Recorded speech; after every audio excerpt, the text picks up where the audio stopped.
ઓમ શાંતિ.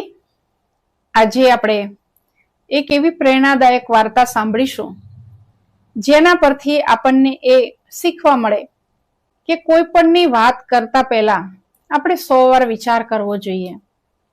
આપણે બહુ સરળતાથી બીજાની વાત કરી લેતા હોઈએ છીએ, પરંતુ આપણે એ વિચાર નથી કરતા કે આમાં સત્ય કેટલું છે. આ વાર્તા છે એક નગરના રાજાની. એ રાજાએ બ્રાહ્મણોના ભોજનનું આયોજન કર્યું હતું. ઘણા બધા બ્રાહ્મણોને બોલાવવામાં આવ્યા હતા.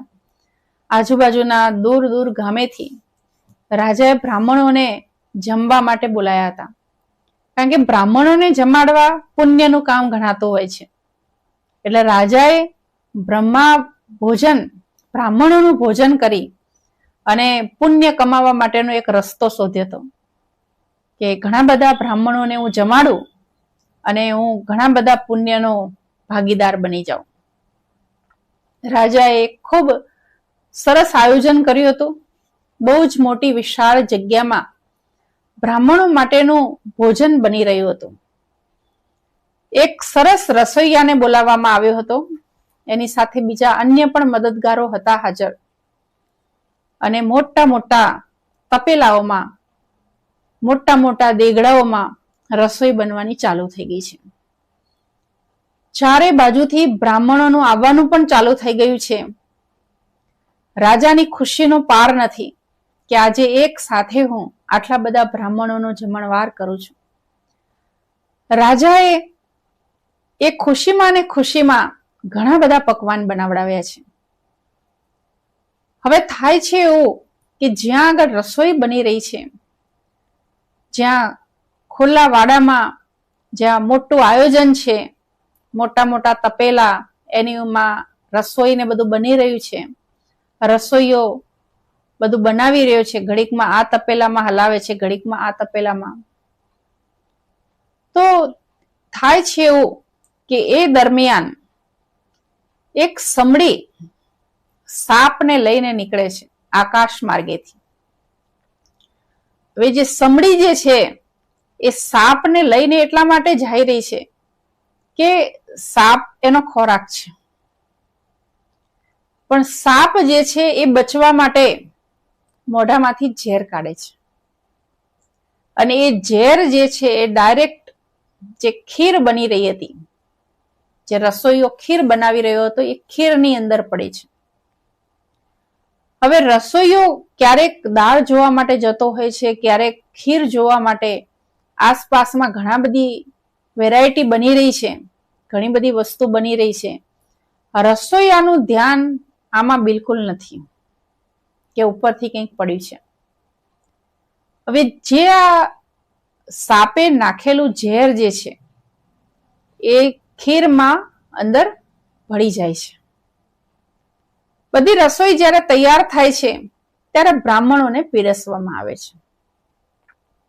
ખૂબ ઉમંગ ઉત્સાહથી રાજા બધાને પીરસે છે અને ખૂબ બ્રાહ્મણોના આજે મને આશીર્વાદ મળશે એવા વિચારથી આજે આનંદમાં છે. પરંતુ થાય છે કંઈ વિપરીત. એ ખીર ખાવાના કારણે બધા જ બ્રાહ્મણો તત્કાળ મૃત્યુ પામે છે. એકદમ ખુશીનો પ્રસંગ શોકમાં બદલાઈ જાય છે. રાજા પણ આશ્ચર્યચકિત છે. એ જે રસોઈ બનાવનાર વ્યક્તિ, રસોઈયો છે, એ પણ આશ્ચર્યચકિત છે કે આવું કેવી રીતે શક્ય છે. રાજા તપાસ કરે છે કે આવું બન્યું કેવી રીતે, પણ કોઈને કંઈ ખ્યાલ નથી આવતો. બધા જ લોકો શોકમગ્ન છે. આટલા બધા બ્રાહ્મણોનું મોત થઈ ગયું. હવે આ જે હિસાબ કિતાબ ઉપરમાં ચિત્રગુપ્ત રાખી રહ્યા છે કે નીચે આટલા બધા બ્રાહ્મણોનું એક સાથે મોત થઈ ગયું. હવે જે આ મોત થઈ ગયું છે એના જવાબદાર કોણ? ધર્મરાજ ને ચોપડો બતાવવામાં આવે છે કે આમાં કોને હું નિમિત્ત માનું.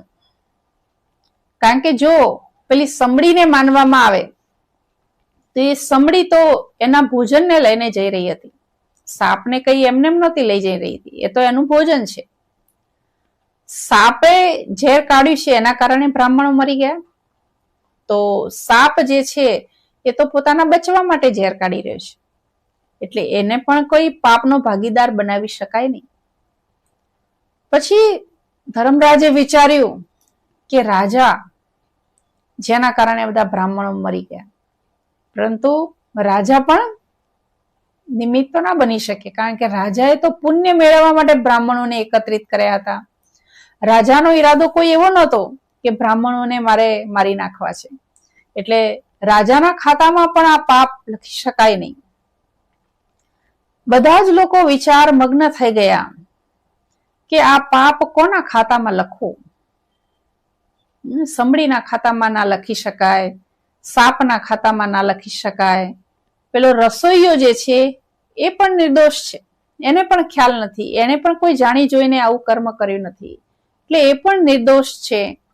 રાજા પણ નિર્દોષ છે, કારણ કે રાજાએ તો પુણ્ય કમાવા માટે આજે આ બધા બ્રાહ્મણો ભેગા કર્યા છે.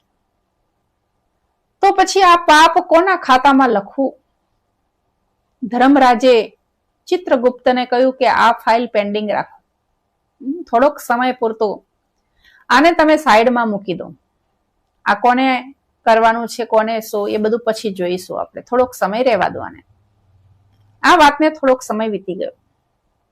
થોડાક સમય પછી એક દૂરના ગામના બ્રાહ્મણ આ નગરીમાં આવે છે, જે નગરીમાં બ્રાહ્મણોનું મોત થયું છે. એ આ વાતથી અજાણ છે અને નગરમાં પ્રવેશ કરતાની સાથે જ એ રાજાનો મહેલ કઈ તરફ છે એવું બધાને પૂછે છે. જ્યારે એવું પૂછતો હોય છે ત્યારે એક સ્ત્રી ઘરની બહાર નીકળે છે અને એ સ્ત્રી કહે છે કે મહાશય, ક્યાં જવું છે તમારે? પેલા પંડિત કહે છે કે મારે રાજાના મહેલમાં જવું છે ભિક્ષા લેવા માટે. પહેલાના જમાનામાં રાજાઓ બહુ દાન પુણ્ય કરતા અને વિદ્વાનો પંડિતો રાજાઓની પાસે જતા. તો જ્યારે રાજાનું સરનામું પૂછ્યું પેલા પંડિતે, ત્યારે પેલી સ્ત્રીએ ડાયરેક્ટ એવું કહી દીધું કે જોજો ત્યાં ભૂલથી પણ ન જતા, બધાને ઝેર આપીને મારી નાખે છે. તો પેલો બ્રાહ્મણ વિચારમાં પડી ગયો કે રાજા શું કરવા ઝેર આપતા હશે. પેલી સ્ત્રી બધું વર્ણન કરે છે કે થોડાક સમય પહેલા આવી રીતે ઘણા બધા ગામના બ્રાહ્મણો એકત્રિત થયા હતા. રાજાએ બધાને જમણવાર માટે બોલાવ્યા હતા અને જમણવારમાં ખીરમાં ઝેર આપીને બધા બ્રાહ્મણોને મારી નાખ્યા હતા. જ્યારે આટલું બોલે છે એ સ્ત્રી, ત્યારે ઉપર ચિત્રગુપ્તનો ચોપડો ખુલી જાય છે. ચિત્રગુપ્તના ચોપડામાં તરત જ હલચલ જોવા મળે છે. ધર્મરાજે કહ્યું કે પેલું જે પાપ હતું ને બધું કોના માથે લખવું છે એ આપણે વિચાર કરતા હતા, હવે એ બધું જ પાપ જે છે ને આ સ્ત્રીના માથે લખી દો. જે બધા બ્રાહ્મણો મરી ગયા હતા ખીર ખાવાથી, અને એ પાપના નિમિત્ત કોણ, એ કોઈ વ્યક્તિ નતું મળી રહ્યું ધર્મરાજને કે કોના નામે આ પાપ લખવું. એમણે કહ્યું કે આ છે ને આ સ્ત્રીના નામે લખી દો. વિચાર કરો, એ સ્ત્રીને ખબર નથી હકીકતની કે કેવી રીતે બ્રાહ્મણો મર્યા છે, વાત શું છે વાતની કઈ ખબર નથી, છતાં એણે શું કર્યું? ડાયરેક્ટ રાજાની બદનામી કરી નાખી, ડાયરેક્ટ રાજાને દોષી માની લીધો. અને જ્યારે ડાયરેક્ટ એણે રાજાને દોષી માની લીધો ત્યારે તરત જ ધર્મરાજે કહ્યું કે કોઈ પણ વ્યક્તિનું જાણ્યા વગર અથવા અધૂરી જાણકારીથી પૂરેપૂરું વર્ણન કરી દેવું એ મહાપાપ છે. એટલે આ સ્ત્રીના માથે આ બધું પાપ લખી. આ નાનકડી વાર્તા આપણને ઘણું બધું શીખવાડે છે. ઘણી વાર આપણે ઘણા વ્યક્તિઓ વિશે ઘણું જાણતા નથી હોતા, પરંતુ આપણે એને એક સ્ટેટમેન્ટ આપી દેતા હોય છે અથવા એ વ્યક્તિ માટે એક સર્ટિફિકેટ કરી દેતા હોઈએ છીએ કે આ વ્યક્તિ તો આવું જ છે. કોઈ બીજું વ્યક્તિ એની અંદર કંઈક સારી વસ્તુ જોવા માંગે તો પણ ન જોઈ શકે, એવું આપણે પહેલેથી સામેના વ્યક્તિને માનસિક રીતે તૈયાર કરી દઈએ છીએ. કે ફલાણા વ્યક્તિ તો આવા જ છે, તમે એનાથી દૂર રહેજો. આપણે એવું કહીને એવું સિદ્ધ કરવા માંગતા હોઈએ છીએ કે એના કરતા હું વધારે સારી છું, પરંતુ આપણને એ નથી ખબર હોતી કે જ્યારે આપણે કોઈ વ્યક્તિને બીજા વ્યક્તિ વિશેની વાત કરી રહ્યા હોય છે અથવા બીજા વ્યક્તિનું ખરાબ વર્ણન કરી રહ્યા હોઈએ છીએ, ત્યારે જ એ વ્યક્તિ સમજી જાય છે કે આ વ્યક્તિ કેટલો વિશ્વાસપાત્ર છે. કારણ કે ઘણીવાર આપણે જેની સાથે રહેતા હોય, જેની આજુબાજુ રહેતા હોય, એમની જ આપણે બીજાની આગળ નિંદા કરતા હોઈએ છીએ, અથવા જેને આપણે જાણતા હોય એનું જ આપણે વર્ણન કરતા હોય છે. જેમ પેલી સ્ત્રી રહેતી હતી એ જ રાજાના રાજ્યમાં અને એ જ રાજાનું એ ખરાબ બોલતી હતી. તો આ વાર્તા આપણને ઘણું બધું શીખવાડે છે કે પૂરી વાત જાણ્યા વગર બીજા સુધી વાત પહોંચાડવી એ મહાપાપ છે. બીજી વસ્તુ, પૂરી વાત જાણ્યા પછી પણ જે આપણી ફરજમાં નથી આવતું ત્યાં મૌન રહેવું જ ઉત્તમ છે.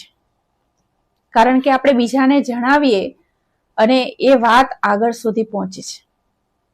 એક વ્યક્તિ જ્યારે બીજાને વાત કરે, બીજું વ્યક્તિ જ્યારે ત્રીજાને વાત કરે, ત્રીજું વ્યક્તિ જ્યારે ચોથાને વાત કરે, જ્યારે થોડા લોકો સુધી એ વાત ફરે છે ત્યારે આખી વાત જ બદલાઈ જાય છે અને જે મૂળ હકીકત છે એ આખી બદલાઈ જાય છે. જે વ્યક્તિ સ્પષ્ટ રીતે જાણી નથી શકતો, જ્યારે એક વ્યક્તિથી પસાર થતી 5-10 વ્યક્તિ સુધી જ્યારે વાત પહોંચે છે ત્યારે એ વાતનો સાર જ ગાયબ થઈ જાય છે. હકીકતમાં વાત હતી શું અને થઈ જાય છે શું. તો આપણે એવી વાતોથી દૂર રહેવું જોઈએ. આ આપણને આ વાર્તા શીખવે છે. તો આપણે પણ આજે આ વાર્તામાંથી કંઈક પ્રેરણા લઈએ કે આપણે પણ વ્યર્થ વાતો, ફાલતુ વાતોથી દૂર રહીએ અને એક વાત બીજા સુધી પહોંચાડવાથી તો વિશેષ દૂર રહીએ. કારણ કે વાત જ્યારે આગળ વધતી જાય છે ત્યારે અસલી વાત રહેતી જ નથી, બદલાઈ જાય છે.